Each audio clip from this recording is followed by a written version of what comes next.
வணக்கம் நண்பர்களே, welcome to Logan TNPSC YouTube channel.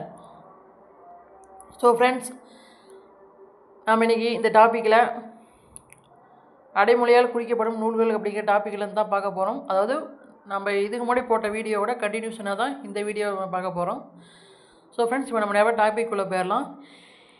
இந்த டாப்பிக்கில் பார்த்திங்கன்னா மொத்தம் நம்ம 3 கேள்விகள் எடுத்திருக்கோம். அதை பற்றி தான் பார்க்க போகிறோம். ஸோ இப்போ நம்ம அது வந்து வினா விடையாக பார்க்க போகிறோம். ஸோ இன்றைக்கி ஃபஸ்ட்டு கொஸ்டின் பார்த்திங்கன்னா, ராமாயணத்திற்கு கம்பர் இட்ட வேறுபேர் என்ன? அதாவது ராமாயணம் கம்பர் எழுதிய கம்பராமாயணத்திற்கு கம்பர் ஒரு பேர் வச்சுருந்துருக்கிறாரு. அது என்ன பேர்னு கேட்டிருக்காங்க. ராமாவதாரமா, இல்லை வால்மீகி ராமாயணமா, கம்ப ராமாயணமா, இல்லை ராமகதையான்னு கேட்டால் ராமகாதைன்னு தான் அவர் கம்பர் வந்து ராமாயணத்துக்கு வேறு பெயர் வச்சிருக்கிறாரு. அடுத்தது, 63 புராணம் என்று அழைக்கப்படக்கூடிய நூல் எதுன்னு கேட்குறாங்க.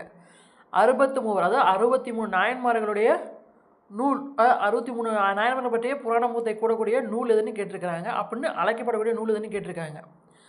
சீவக சிந்தாமணி, திருவிளையாடல் புராணம், பெரிய புராணம், சீரா புராணம். எதுன்னு பார்த்தீங்கன்னா பெரிய புராணம் தான் வந்து 63 புராணம் என்று சிறப்பு பெயரால் அழைக்கப்படுகிறது.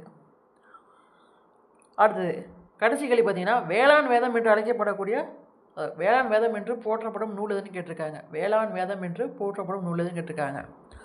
திருக்குறள், நாலடியார், ஏலாதி, சிறுபஞ்சமூலம். எதுன்னு பார்த்தீங்கன்னா நாலடியார் தான் வந்து வேளாண் வேதம் என்று சிறப்பு பெயர் அழைக்கப்படக்கூடிய நூல்களாகும்.